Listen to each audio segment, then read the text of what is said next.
Chilli powder అన్ని రకాల వంటలకు పచ్చళ్లకు సరైన chilli powder. No colour, no chemicals.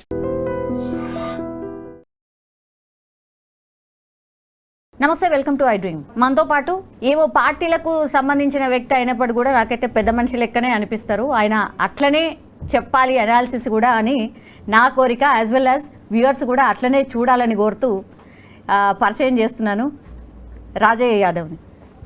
నమస్తే సార్, బాగున్నారా? మీరు బీజేపీ నుంచి రిప్రజెంట్ చేసిన సార్, నాకైతే కరెక్ట్గా మా బీజేపీ అన్న పొరపాటు చేస్తే కూడా మాట్లాడతా కాబట్టి సో నన్ను అతీతంగా చూడవచ్చు, నన్ను అనాలిసిస్ట్గానే చూడవచ్చు. నాకు ఇప్పుడు ఎందుకమ్మా, ఇంకా నాకు ఇప్పుడు ఎందుకు అది సార్.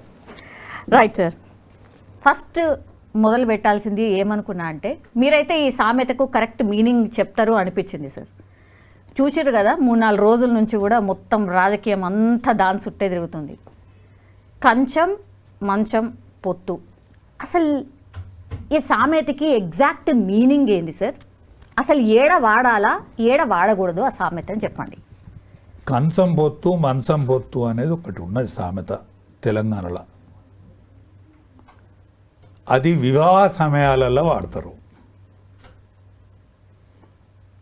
మా దాంట్లో 12 సబ్ క్యాస్ట్లు ఉంటాయి యాదవులలో, 42 కూడా 12 సబ్ క్యాస్ట్లు పోను, 42 సబ్ క్యాస్ట్లు మాయే. ఇప్పుడు కురుం వాళ్ళు ఉన్నారు, మేమున్నాం. కురుం వాళ్ళు మేము ఒక కంచంలో తింటాం. మా ఇళ్ళల్లో ప్రత్యేకంగా ఇస్తరాకులు అన్నం పెట్టాం. మా సొంత పల్లెంలో తినేటువంటి ఆనవాయితీ. యాదవుల ఇళ్ళల్లో సొంత కంచంలో తినే ఆనవాయితీ. మా ఇంటికి చుట్టం వస్తాడు, మా మామ వస్తాడు, మా బామ్మరిది వస్తాడు, బావ వస్తాడు, వీళ్ళందరూ కూడా మా కంచంలో తినాలి. అంటే మేము తినే కంచాలు ఉంటాయి కదా, 4, 5, 10 ఉంటాయి ఇళ్ళను బట్టి. అదే కంచంలో తింటారు. కురుం వాళ్ళు కూడా మా కంచంలో తింటారు. మా ఊళ్ళు కత్తిరిస్తారు, వాళ్ళు మా ఊరిని కత్తిరిస్తారు. కురుమోళ్ళు ఊళ్ళు కత్తిరిస్తారు. వాళ్ళకు మాకు కంచం పొత్తు ఉన్నది. కానీ మంచం పొత్తు అంటే వాళ్ళ మధ్య మా మధ్య వియ్యం ఇచ్చుకోము అస్సలు ఇచ్చుకో. ఇప్పటికీ ఉన్నది. అంటే ఇప్పుడు ఉన్న దాంట్లో చదువుకున్న పిల్లలు ఎదిగిళ్ళు కాబట్టి, మాకు చదువుకున్న సంబంధాలు దొరుకుతలేవు కాబట్టి విధి లేని పరిస్థితులలో ఇచ్చుకోవడం జరుగుతుంది. కానీ వాళ్ళు మమ్మల్ని ఆడబిడ్డలాగానే చూస్తారు. మాకు ఏదైనా తప్పు అవుతుందో ఏమన్నా భయభ్రాంతులనే ఉంటారు. మా దాంట్లో 12 సబ్ క్యాస్టులు కదా, ఈ 12 సబ్ క్యాస్టులలో కూడా మంచం పొత్తు ఉన్నది, కానీ మంచం పొత్తు లేదు. కానీ విధి లేని పరిస్థితులలో ఇప్పుడు మేము వియ్యాలు కూడా ఇచ్చుకుంటాను. ఇప్పుడు నా బిడ్డను పాకనాటోళ్ళ ఇంటికి ఇచ్చినాం. పాకనాటోళ్ళకు మాకు సంబంధాలు లేకుండే ఇదివరకు. కానీ నా బిడ్డ ఇంజనీర్ చదువుకున్నది.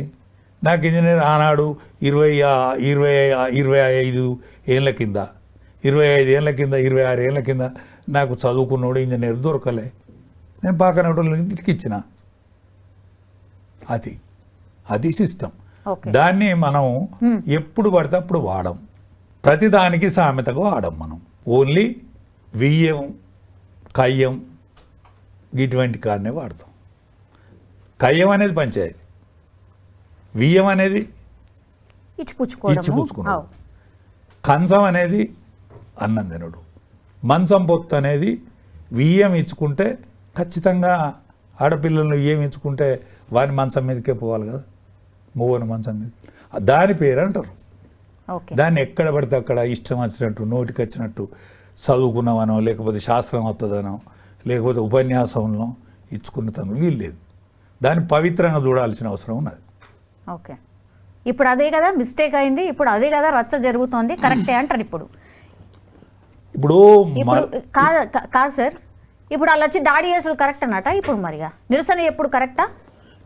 నిరసన తెలిపాలి, దాడి ఎందుకు చేయాలి? నిరసన చెప్పే అధికారం ఎవరికైనా ఉన్నది. దాడి చేసే అధికారం ఏమనుకున్నది? చట్టాన్ని ఎందుకు చేతిలో తీసుకుంటారు? చట్టం మీది కాదు కదా. మాట్లాడిన సందర్భం ఏంటిది, మాట్లాడుతోళ్ళు ఎవరు, దీన్ని బట్టి కూడా ఉంటుంది కదా. ఇప్పుడు నేను గొల్లోళ్ళ గురించి మాట్లాడుతానమ్మా, నాకు ఆ హక్కు ఉన్నది. బీసీల గురించి మాట్లాడతా, నాకు ఆ హక్కు ఉన్నది. మాకు సపోర్ట్గా రెడ్లు మాట్లాడచ్చు, రావులు మాట్లాడచ్చు, అందరు మాట్లాడచ్చు. కానీ మేమే ప్రధాన భూమిక పోషిస్తామని అంది కదా. మాకు సపోర్ట్గా మాట్లాడండి. బీసీలను ఇంకెన్ని రోజులు అనగదొక్కుతామా, బీసీలకు మనం అవకాశం ఇవ్వాలి కదనే అని మాట్లాడాలి. ఆ బీసీలకు అధికారం ఇవ్వాలి, వాళ్ళకి ఇవ్వాలి కాబట్టి నేనే ముందటుండి తెత్తా అనే అధికారం మీకు లేదు. మీ దాంట్లో ఏమన్నా మీ పార్టీలో ఎవరన్నా ఉంటే వాడిని ముందట పెట్టి కొట్లాడుండి, బయట పక్కకు మీరు సపోర్ట్ ఉండండి. అది కూడా మీరే సొమ్ము చేసుకుంటారంటే కరెక్ట్ కాదు. దానికి కూడా హీరోయిజం మాకే రావాలంటే కరెక్ట్ కాదు. మీరు సపోర్ట్ చేసుడు కరెక్టే, ఆ వేషం వేసుడు కరెక్ట్ కాదు. ఆ వేషం మీరే వేసుడు కరెక్ట్ కాదు. మీరు సపోర్ట్ చేసుడు కరెక్ట్. మీ పాప ప్రక్షాళన చేసుకున్నట్టు సపోర్ట్ చేస్తే ఇన్నాళ్ళు మీరు అనుభవించిన కింద, అయ్యో మేము వాళ్ళ బాపతి సొత్తు కూడా మేమే అనుభవిస్తామే కాబట్టి ఖచ్చితంగా కొట్లాడి ఇక వాళ్ళ సొత్తు ఏదో వాళ్ళకు పాపం చేత కాకుండా మనమన్నా సపోర్ట్ చేయాలి. మన పాపం ప్రక్షాళన అవుతుంది, దీంతో వాళ్ళకు కొంత అధికారం వస్తుందని అనుకోవాలి. కానీ ఆ పాత్ర నేనే ఎత్తాను అనుకుంటూ కరెక్ట్గా. మరి ఇప్పుడు మల్లన్న అన్నది కరెక్టే కదా. సరే, ఈ సామెత పక్కకు పెడదాం సార్. ఆయన అన్నది నువ్వు బీసీవా, నువ్వు బీసీ అయి ఉంటే మాట్లాడాలా అన్న టైప్లో అన్నాడు. ఒక్కటే బీసీ కాకుండా మాట్లాడచ్చు, కానీ పాత్ర నేనే అని మాట్లాడడం కరెక్ట్ కాదు. బీసీకి నువ్వు సపోర్ట్ చేయి. అచ్చా, మల్లన్న కూడా గంభీరమైన విషయాన్ని తీసుకున్నాడు. బీసీ ఐడియాలజీ అనేది చాలా గంభీరమైంది. అవును, ఇవాళ అనేక మంది లోపల నాంతాంది, అనేక సంవత్సరాల నుంచి కూడా నాంతాంది. అవును అవును. ఇవాళ తెలంగాణ మూమెంట్ నాడు కేసీఆర్ అనేక మందితో ఆలోచించాడు. మల్లన్న కెపాసిటీ రీత్యా గొప్పోడు కావచ్చు, నాకు సొంతంగా ఒకసారి నమస్తే అంటే నమస్తే అనుకున్నాం, మాకు పరిచయాలు కూడా లేవు. కానీ ఆయన ఒక గంభీరమైన విషయం ఎత్తుకున్నాడు. దాన్ని అల్పరం చేయొద్దని నేను విజ్ఞప్తి చేస్తాను మల్లన్న కూడా. అంటే అల్పరం అంటే ఈ మూమెంట్ను పీక్ దశకు తీసుకుపోయి హింసాత్మకమైన పరిస్థితిని నిర్మాణం చేసుకోవద్దు. చాలా గంభీరమైన విషయము. స్వాతంత్రం కంటే ముందు 1000 సంవత్సరాల బానిసత్వంలో బతికింది ఈ జాతి. ఏది ఎస్సీ ఎస్టీ బీసీలు మాత్రమే. అంబేద్కర్ పుణ్యాన ఆ ఎస్సీ ఎస్టీలకు ఇంతంత రిజర్వేషన్ పొందుతాన్లు, బీసీలు అట్లనే ఉంటాన్లు. ఈ తెలంగాణ ప్రాంతంలో 77 సంవత్సరాల స్వాతంత్రం, 1000 సంవత్సరాల బానిసత్వం, ఇది మొత్తం మగ్గుతూనే ఉన్నది ఇక్కడ బీసీ లోకము. కాబట్టి ఈ గంభీరమైన ఆలోచనను మల్లన్న నెత్తికెత్తుకున్నాడు. కాబట్టి అనేక మందితో ఆలోచించాలి. అనేక మంది నిష్ఠాతులు ఉన్నారు దీనికోసం పనిచేసేటోళ్ళు, వాళ్ళందరినీ కూడా ఆలోచించాలి, వాళ్ళందరినీ పరిగణలోకి తీసుకోవాలి. దీన్ని పంచాయతీ కాడికి తీసుకురావద్దు. ఇప్పుడే పంచాయతీ కాడికి తీసుకురావస్తే ఈ పంచాయతీతోనే పొద్దుపోతుంది కదా. ఈ గంభీరమైన విషయం ఎత్తుకోవాలి కదా. అంటే మొత్తం ఇప్పుడే కాదు సార్, ఇక్కడ అసలు కవిత గారి ఇష్యూ ఎందుకు వచ్చింది, అసలు కవిత గారి గురించి మాట్లాడాల్సిన అవసరం ఏమొచ్చింది అనేది ఒకటి. ఆడబిడ్డ మీద అంత భయంకరంగా మాట్లాడతారా అని ఇంకోటి. అక్కడ మీరు చూసిండ్రొచ్చు కదా సార్, అంటే మల్లన్న ఆఫీస్ మీద దాడి టైంలో గన్మ్యాన్లు గాల్లోకి కాల్పులు జరిపారు. అంత సిచ్యువేషన్ ఉందా? మీకేమనిపించింది? గాల్లోకి కాల్పులు కాల్చుడు వాళ్ళ ప్రాణరక్షణార్థం కాల్వాలి, కానీ వీళ్ళు ఆ లోపలి పోవుడు కరెక్ట్ కాదు కదా. నిరసన తెలిపాలంటే బయట అవకాశం ఉండే కదా. మరి బీసీ ఐడియాలజీని నువ్వు కాపాడేదానివి అయితే వాళ్ళ ఇంటి మీద దాడి ఎందుకు, వాళ్ళ ఆఫీస్ మీద దాడి ఎందుకు? నువ్వు బీసీ ఐడియాలజీ మీద నువ్వు కుంకుమ చల్లుకొని నువ్వు పండుగ చేస్తావు కదా.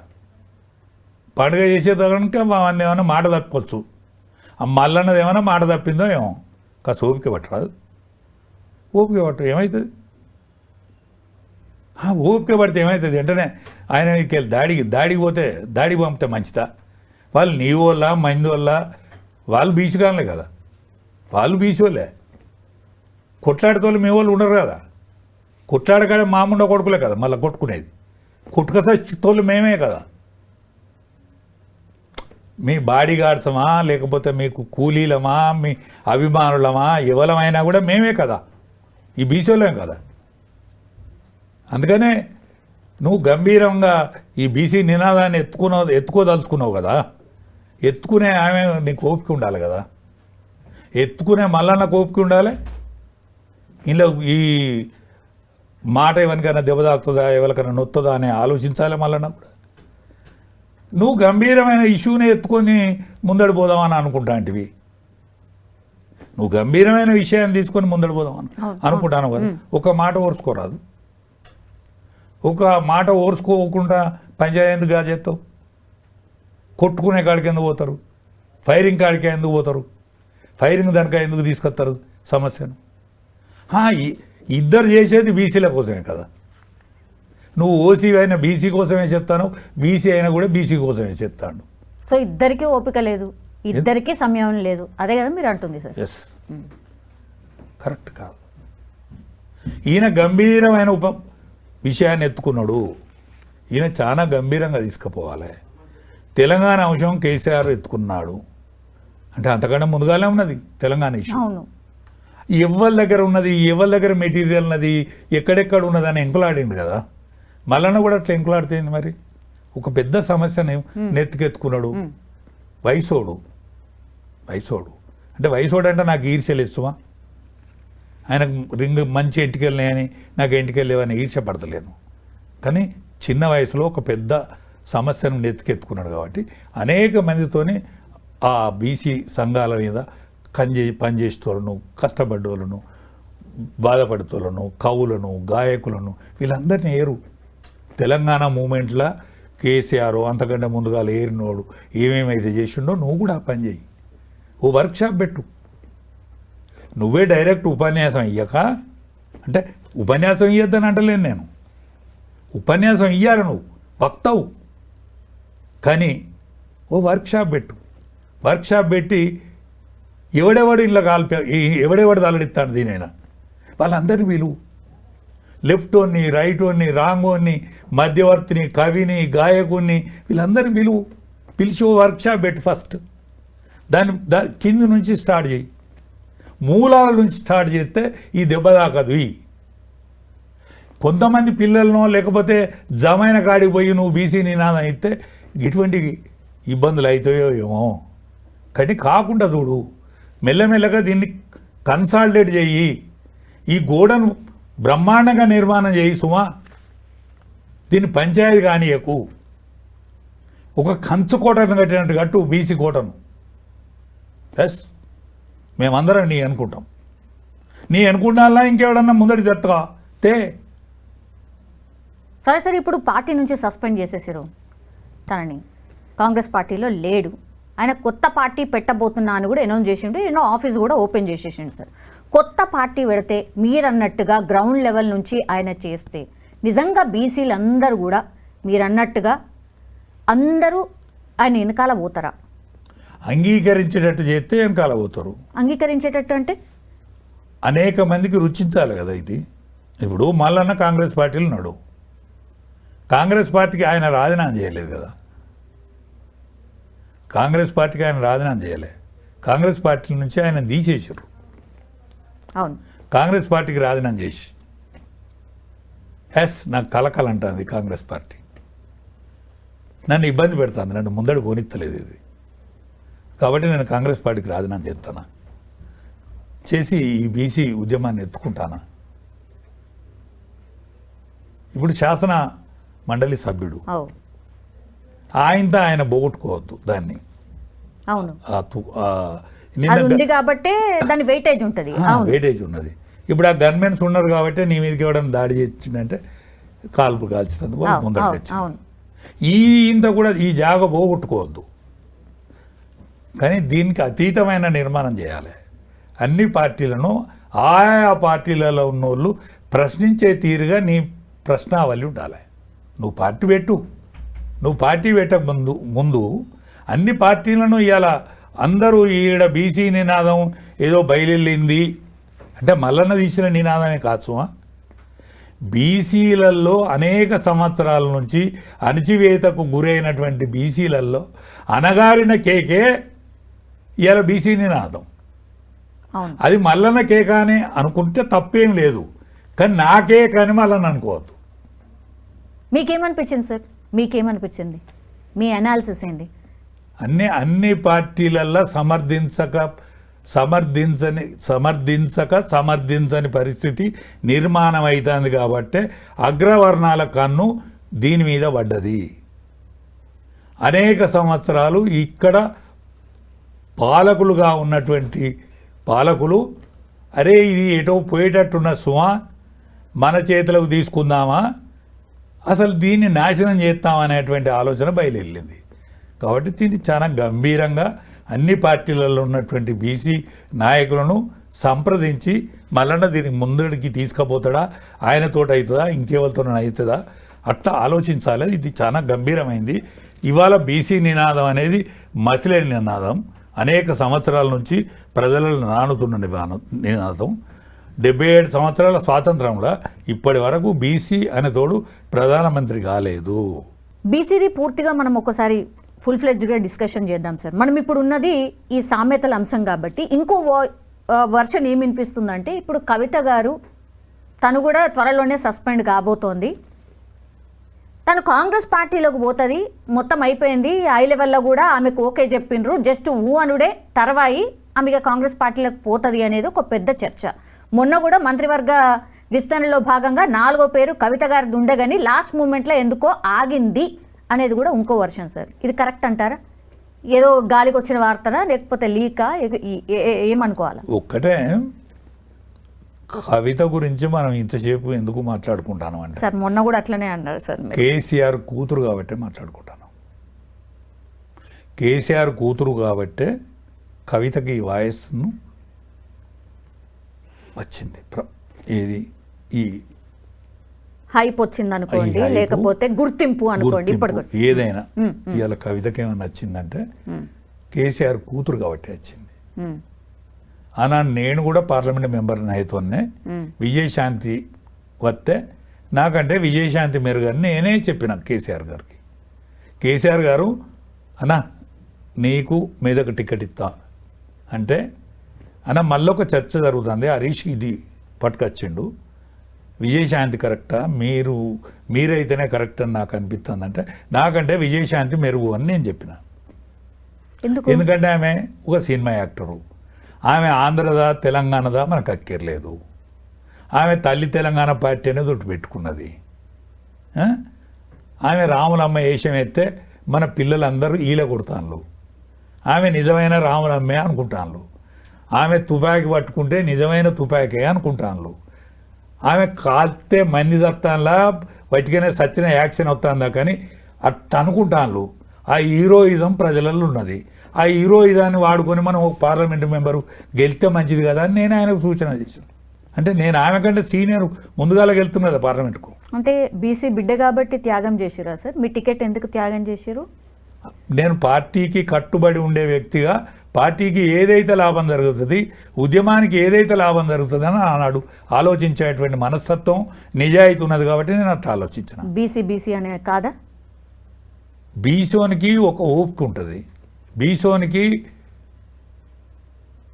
మచ్చికుంటుంది, బీసోనికి ఎవరైతేంది ఈ గోడను నిర్మిస్తే చాలని ఉంటుంది.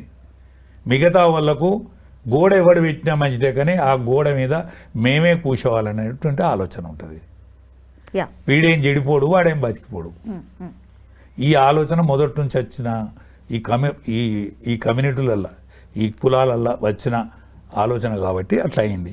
అందుకనే ఆమె కేసీఆర్ కూతురు కాబట్టి అయింది ఎంపీ. మరోసారి ఆమె గాలిపోయింది, ఓడిపోయింది. కేసీఆర్ కూతురు కాబట్టి ఎమ్మెల్సీ అయింది, లేకపోతే అయిద్దా? అందుకనే మొట్టమొదటి కేసీఆర్ బిడ్డగా మనగలిగితే మంచిది. ఆమె కేసీఆర్ బిడ్డ వేరే పార్టీలకు పోవడానికి ఎందుకు ఆలోచిస్తుంది? కేసీఆర్ బిడ్డ అని ఇంతమంది మాట్లాడుతున్నారు, తనే మర్చిపోయిందా కేసీఆర్ బిడ్డ అని? మరి నేనంతా నింద చేయలేను కానీ ఆమె మా రాజకీయంగా మా చేతులలో పెరిగినట్టు. చిన్నప్పుడు వాళ్ళ తల్లి చేతనో తండ్రి చేతనో పెరగచ్చు కానీ ఈ స్థానము నీ కేసీఆర్ కూతురుగా వచ్చింది, సరే నీ మీద నిందెలా లేకపోతే నిజమా? నీ మీద వచ్చేది నిందే లేకపోతే నిజమా? సార్ ఫ్యామిలీ ఎందుకని అంత పెద్ద మాట అన్న మీరు కరెక్ట్ సందర్భంలో వాడలేదని మీరే చెప్పారు కాబట్టి ఒక్కరంటే ఒక్కరు కూడా వాళ్ళ ఫ్యామిలీ సపోర్ట్ ఎందుకు లేదు కవిత గారికి? ఎందుకు లేదో ఆలోచించుకోవాలని నేను చెప్పిన దానికంటే ఆమె ఫ్యామిలీలో ఈ వాయిస్కు వాళ్ళ పార్టీ దాన్ని ఒప్పుకోలేదు కదా, ఒక్కళ్ళు కూడా రాలేదు. పార్టీ ఒప్పుకోలేదు కదా అంటనా. ఏది ఈ 42% రిజర్వేషన్ పార్టీ ఒప్పుకోలేదు కదా. పార్టీ ఒప్పుకోనప్పుడు నువ్వు పండుగ ఎట్లా చేసుకుంటావు? నువ్వు కుంకుమ ఎందుకు పోసుకుంటావు? నువ్వు కుంకుమ మంది మీద చల్లినా నీ మీద మంది చల్లినా కరెక్ట్ కాదు కదా. నువ్వు ఆ పార్టీ అంటుపెట్టుకున్నావు కదా, నువ్వు ఎమ్మెల్సీవి కదా, నువ్వు ఎమ్మెల్సీవి కదా. ఇప్పుడు మల్లన్న బహిష్కరించిన కూడా ఏమైనా మాట్లాడతాడు, ఆ పార్టీ అయినా మాట్లాడతాడు, అనేక మంది మీద మాట్లాడతాడు మల్లన్న.